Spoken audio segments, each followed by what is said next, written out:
Hello mga katabs! Tara gawa naman tayo ng avocado graham cake. Sa isang lalagyan, pagsamahin natin ang ating Nestle cream at ang ating kondensada. Sila po ay chilled overnight para maganda yung ating pagmimix. Kapag okay na yung consistency ng cream, naglagay na tayo ng avocado para pandagdag lasa sa ating cream. Actually, naglagay pa ako ng kalahating pisngi niyan para mas maganda.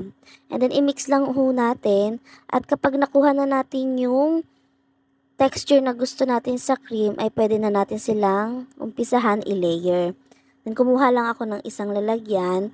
Nilagyan ko ng cream muna bago ko siya pinatungan ng mga graham biscuit. Ayan, unang layer.